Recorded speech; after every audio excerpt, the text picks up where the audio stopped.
Listen anytime, anywhere to Newstalk 1010 Toronto through your Apple CarPlay or Android Auto. Jerry Agar continues.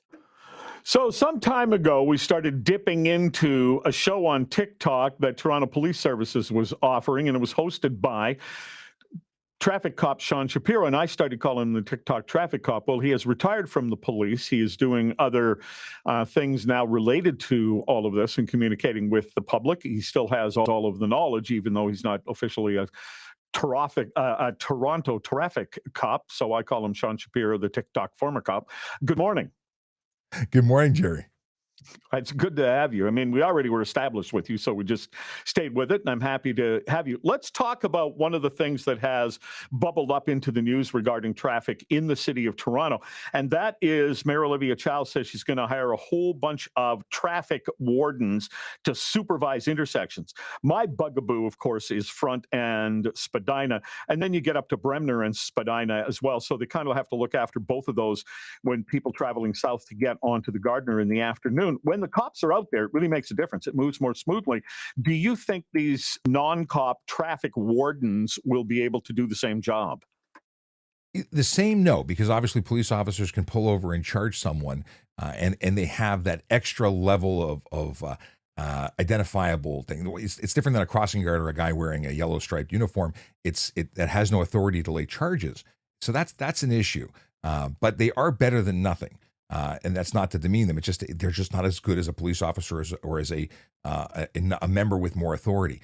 I'd actually like to see them become part of the Toronto Police Service. I think they should be managed by the service, similar to how the NYPD handles it. The New York City relies on traffic wardens. There's gazillions of them. I'm exaggerating, but they're everywhere. They wear a white cap, but they look like the same police uniform, but they're clearly identified as not police officers, and they do a fantastic job. Obviously, they're on the same radio system. If they need backup, they need police to help them. They're one click away. Whereas with the Toronto warden system, they're going to call for a police officer to attend and get put in the queue. Okay, so that's New York. I'm familiar with Chicago, where they had something more like what we're going to have. And I was talking about it the other day, Sean. I said that people derisively say that the people who get the traffic warden jobs in the city of Chicago is the idiot nephew of a city councilor. And there actually seemed to be some truth to that. And so therefore, the public has no respect for them. And I've seen people just ignore them until a cop comes along and takes over. And of course, people don't ignore the cops. Do you think it would be any different here in Toronto?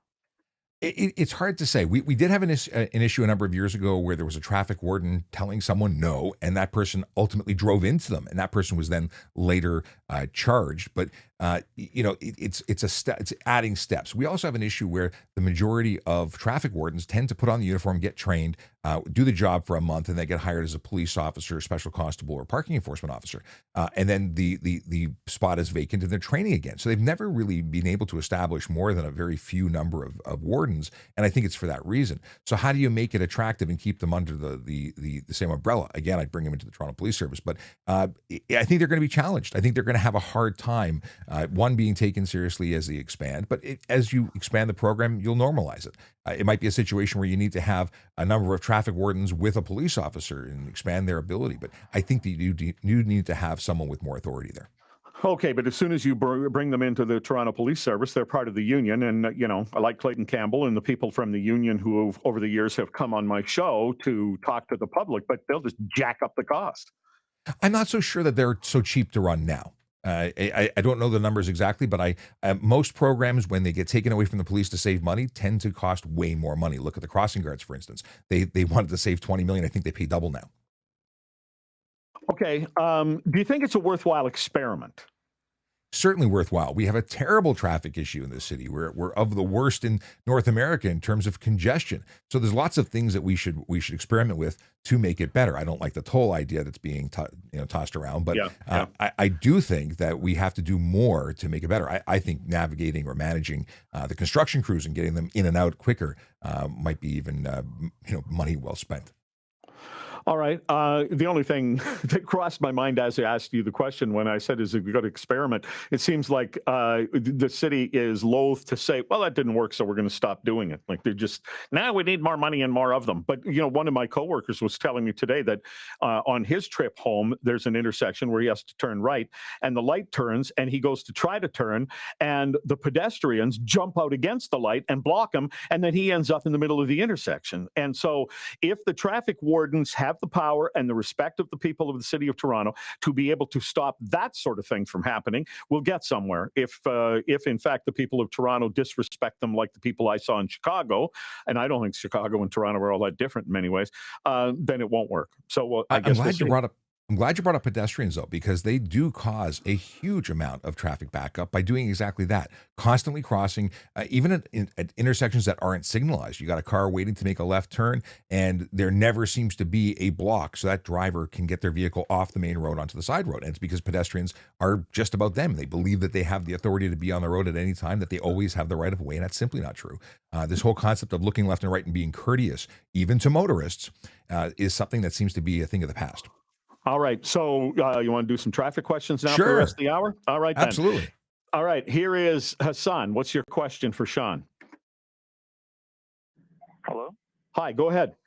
Hi. So my question was about the 4-year driving experience for teaching somebody how to drive. So my question was, I have a little sister, and I wanted to teach her how to drive, but I don't have my 4 years experience yet because no one else Then you- can teach her. So Right. So what you would have be to the have. penalties? Sorry. I was talking over you. Try that again.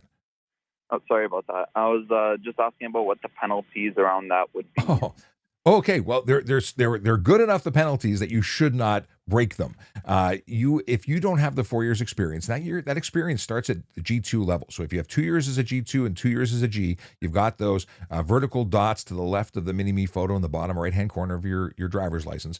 Then you would be qualified. If you do not qualify and you're sure of it, and I would double check with the ministry to make sure, then don't do it, because your little sister would be charged for drive unaccompanied, which would mean she'd receive a 30-day suspension.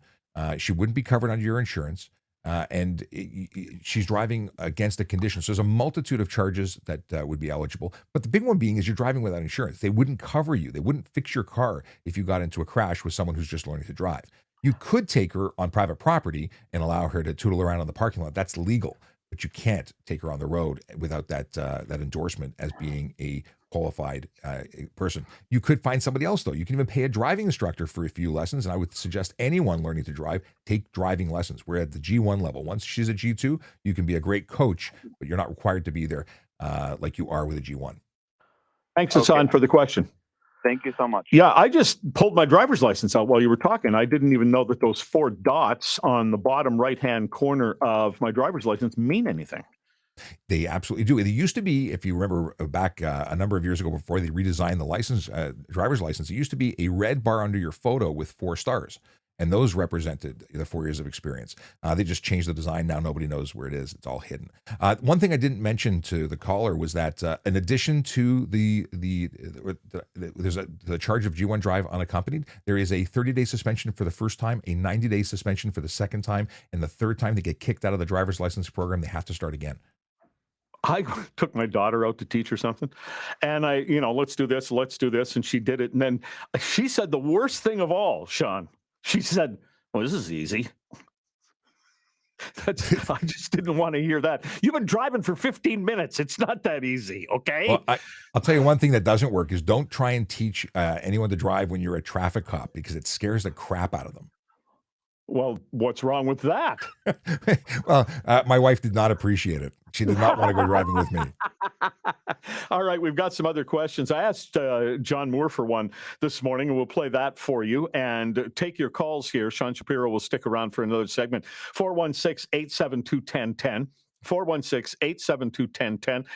You can call or text that number, and you can call toll-free 877-518-5151, 877-518-5151. When we come back, I have a great text question here about your car breaking down on a 400 highway and what you're supposed to do. Stay inside, get out and get on the shoulder, or what are you supposed to do? So we'll take that question up along with others in a moment on the iHeartRadio Talk Network. It's Okay, 10:45. News Talk 1010, time saver traffic. Well, Jerry, one drive is second. getting better and better if you're Can making your you way out mute? this hour. Just checking out the commute on the eastbound lanes of the Gardner. Just about a 10-minute delay to get into the downtown core now. Perfect. Thank you.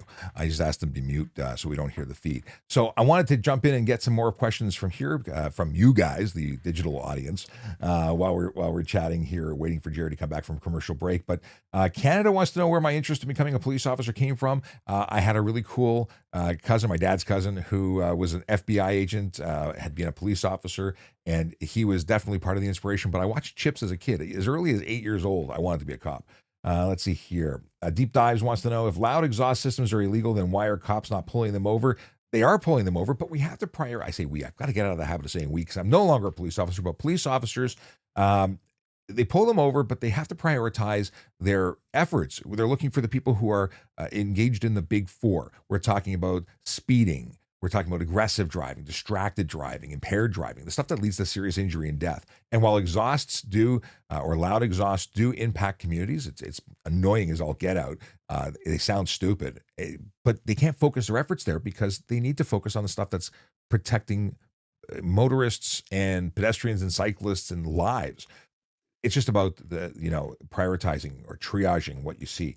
I did stop people with exhausts, but they had to be really obnoxious, and it had to be something where I wasn't in the midst of doing something else. It had to be a lull in the calls or in the enforcement. If I'm out there doing speeders for doing 20, 30 kilometers over the speed limit, I can't stop doing that for a guy with obnoxious. It could be, but chances are the guy with the obnoxious plates or exhaust pipe was actually stopped because of their speed, at which point they got 2 tickets. Okay. How much is that ticket for? How much is the ticket if I have an X on my license, but I drive without the glasses? So driving in contradiction of in violation of a condition, I believe it's just $110, but it's not a good ticket to get, and it will affect your insurance. You aren't allowed to drive. Your license is really ineffective, or should not be used if you're not meeting the condition. So it's a ticket that your insurance company won't appreciate you having. If you have had laser surgery like I did, and now I need them for reading, I wear progressives, but for many, many years, having needed glasses as a kid, didn't need glasses for a good decade. And I went to the ministry and I said, test me again. And they tested me and they took the condition off. If you don't need your glasses to drive, get the condition removed. If you do need glasses, wear them. Let's see. How did you overcome the stress? Asking because I'm taking steps to get into policing. How did I get over the stress of policing? There's some stress you can't get over. You have to talk to someone. You have to go get therapy. If that, take steps to work through the problems that and not every problem is an easy one to deal with. But talking to people, whether it be a therapist or a friend or a family member or your coworkers, talking, not just bottling it up. Nothing wrong with having a cry. Nothing wrong with having an emotional outburst and dealing with it. When those emotional outbursts start becoming, interfering with your ability to live life, that you need more help. But I've always managed it by just talking to friends and family with the stuff that I could, and the stuff that I couldn't talk to family with, I talked to colleagues with. But I didn't bottle it up. And people tried to just, be tough and push it down. That's when people have problems. That's when it erupts. It comes out the cracks later. So I'm a talker. I don't know if you noticed. So, and for anyone watching and doesn't know who I am, my name is Sean Shapiro. I'm a former police officer who talks about traffic safety, traffic law, and police stuff all the time. In fact, I'm talking to Jerry Agar on Newstalk 1010. Right now, we're going to do another segment right to the 11 o'clock hour. And if you want to call in, you're more than welcome to join the show. You can call or text, and the numbers are on the screen. Okay, let's keep going. Are subwoofers legal? They are, but if you turn them up real loud, they are not legal because you're creating unnecessary noise, and it's $110 under the Highway Traffic Act. Stephen Bell says, hi, good morning, Sean. Stephen, how are you? Stephen Bell's coming in from London, Ontario. Let's see here. We got a number of listeners and viewers from London area. Okay, Salmonella says, I've got an early resolution hearing later this month. It's for an auto ticket going 45 and a 30. 15 over in a 30 is significant. That's a significant speed ticket for that speed. So early resolution means you're going to talk to a prosecutor. You're going to say, hey, can you help me out? Or can you tell me what the case is about? Or can you tell me, they're probably going to offer you a deal. You can choose to take it or you can go to trial afterwards. But if you got caught doing 15 over, it's a big deal. Hi there. This is Jerry Agar. We're back. Spending time with Sean Shapiro, the TikTok former traffic cop, who will answer your traffic questions at 416-872-1010. You can call or text that number, 872-1010, or you can call toll-free at 877-518-5151, 518-5151. And as often happens, Sean, John Moore from The Morning Show has a question. Here he is. What does he call the flashing lights when people put, because a guy I knew was a cop in Montreal called them the come and get me lights, the lights that flash, the hazard lights on a car when you're illegally parked. Okay. I mean, does he just laugh? What's your answer to that, Sean? Well, they certainly draw my attention. They are not the ignore me lights. They are hazard lights. The biggest pet peeve I have is when people put them on when they're actually driving. Like I don't see the rain, the fog, and the snow, and they're supposed to make it all go away. They shouldn't be used unless you're an immovable object. Your vehicle is disabled at the side of the road. But when it comes to parking, I remember pulling up behind a car that was pulled over on King Street because I was doing enforcement for the King Street project. They were in front of a Tim Hortons, and I assumed that they were there. Well, I ended up running their plate and finding out they had no insurance. Their plates were invalid. That person didn't drive away. They got towed away. So it really does help in identifying them as a should-be investigated person. If you're driving a car and you don't have a driver's license and you don't have insurance and the car gets towed, do you also get arrested? You're not arrested for it. So what tends to happen is the charges get all put under something called a Part 3 or a 104. So you're being summoned to court to deal with these more serious charges that don't have a fixed fine. They have a fine range. So driving without insurance is one that has a $5,000 to $25,000 fine for the first offense. It also has up to 6 months in jail on conviction, but you're not arrested at the scene. And of course, you can't drive away, so you're going to have to deal with the towing situation. Now, here's a question by text, and in all the time you and I have done this, Sean, I don't think we've had this question before, so I'm glad to get it. This person writes, I drive the 400 series highways a lot, and it surprises me how many people with broken down cars are standing outside of the car. So this person asks, say I break down on the 401 and I'm on the shoulder awaiting a tow. Is it safer to stay in the car or stand outside the car? Well, I'll tell you what I did, and it was based on the advice I had from a very good friend of mine who was my sergeant at the time. And Duncan said, you sit in the car, you put your seatbelt on, and you hope. Because you don't. The deal is that the cars, hitting a stationary object, it's a bad scene. But being belted in with all of the safety equipment built into the car, that's your safest bet. Being hit by a car against your person, not good. You want to utilize those crumple zones of your vehicle to protect you. And truthfully, in Canada, it's either wet or it's dark. It's not a good place to be. Stay in the car. Right. Stay in the car until tow truck cops, those kinds of people show up. Absolutely. And this is one of those times where you want to make sure you have a charged battery or a way of having that emergency charge, because the worst thing is to have a broken down car and no way of charging or calling for help. And that is where you use your flashers. That is exactly the only time you should be using your flashers, in my opinion. All right. Here's another good one. I'm supposed to be wearing glasses. What would happen if I'm pulled over and I'm not wearing my glasses? So if it's a condition of your driver's license, then you're going to get charged for driving in contravention of a condition. It's a $110 fine. Obviously, your insurance company is not going to be happy about it because your license requires that in order for it to be valid, in order for you to be able to legally wear it. Now, I had a situation. I got laser surgery quite a number of years ago, and I didn't have to wear glasses anymore. So I went back to the MTO, and they did an eye test, and they removed that X. So if you're in a situation where you've had corrective surgery, remove the X, then you're not going to get a ticket. But if you took the laser surgery and you didn't remove the X, you're still going to get charged, and you have to explain it away in court. Okay, this person says, well, what about if you wear contacts? Can you prove that? Well, of course you can prove that. Yeah, it's very easy with a flashlight to see the contact lens. Yeah. All right, here is Matt. Go ahead, Matt. Hey, gentlemen. So my question is in regards to commercial safeties for commercial vehicles. So backstory is I operate an electrical contracting business. I drive a half-ton pickup truck. I have a commercial safety on that, my little yellow sticker. Mm-hmm. What vehicles do need those and what vehicles don't need those? If I have a Jetta that is still owned by the company. It's a small car, but it's used by my office personnel. Does that need to get a commercial safety done? I believe it's based on the gross registered weight of the vehicle, not just what it's being used for. So I don't believe it would.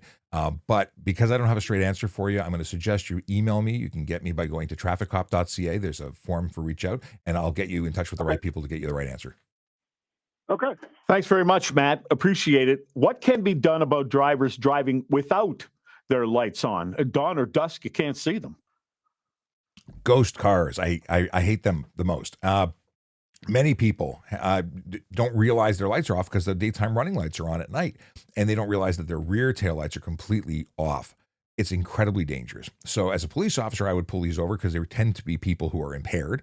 That's when they forget things, or they're borrowing somebody's car. But more often than not, it was impaired. It's a huge problem. Newer vehicles are being manufactured to have their dash lights not come on unless their light's on, or an indicator light to signify that the lights are on, to help tell people that that's an issue, because it's a huge problem. But the deal is it's enforcement. It's an enforcement issue. Police do pull over and charge people for this. Improper headlights, because it's technically using a low-powered high beam in order to illuminate the road in front of you as the daytime runners. By the way, as you were talking about, you were answering the question about wearing glasses. Where on my driver's license, I'm looking at it right now, would it indicate that I must wear glasses? On the back, it is going to be a condition X. And if you see a condition I, that's going to be an interlock. Interlock means you need to have a device subsequent to a conviction for impaired driving, where you would have an interlock device where you blow in to start your car. You have to, register 0 blood alcohol content. Okay. Well, there's a thing here, 9. What class, so automobile and motorcycle, is listed there. And then to the right, restrictions, conditions. There's nothing underneath that. So then you have not you've probably not changed your requirements to include glasses, because you haven't had an eye test since you were licensed. Yeah. Lucky me, because I don't think I would pass the eye test without the glasses. And 20/40 uncorrected is the visual requirement. So if you went to to get your eyes tested, and I really do suggest people get their eyes tested on a regular basis for eye health. You wouldn't believe what can happen between visits to an eye doctor, whether it be glaucoma or other issues that reduce the ability of light to get into your eye. So and kind of vision's kind of important when driving. So get those. They will tell you if you have gotten outside of the realm of what's legal. They have to report to the ministry that you can't drive. Oh, okay. Well, I wear my glasses, so, I'm not that worried about it. Here's the thing. This is a great question to end on, I guess. With the towing company wars going on, how should you handle an aggressive tow truck driver who insists on towing you to a garage that's not of your choosing? Well, obviously that's illegal, and they have laws required. Never let someone tow your vehicle unless everything is on paper and you get a copy of it. The TSSCA rules are very clearly defined. They can't tow it. They can't touch it without your permission. If you have any issues, if you're having problems, they're being aggressive, just call the police. This is a situation that they would be more than happy to intervene on, because they have contracts that determine who can tow on police tows when they're involved. And if they're being aggressive, making you feel uncomfortable, just tell them you don't want them. You'll call the police and they'll send you a tow.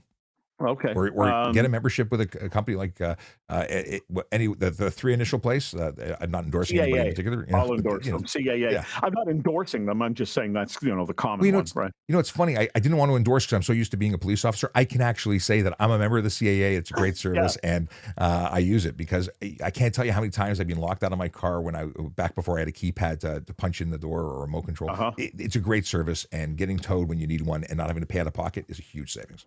When you lock yourself out of your car, do you feel like an idiot? I used to, yes. In fact, more often than not, I was having other friends' cars opened up with my membership because I had the Plus membership, and I see. They were the idiots, not me. Okay, Sean Shapiro, where do we find you? You can get me at trafficcop.ca. That has links to everything where you can find me. Trafficcop.ca. Sean Shapiro, thanks very much. All the best, Jerry. See you soon. This is the iHeartRadio Talk Network.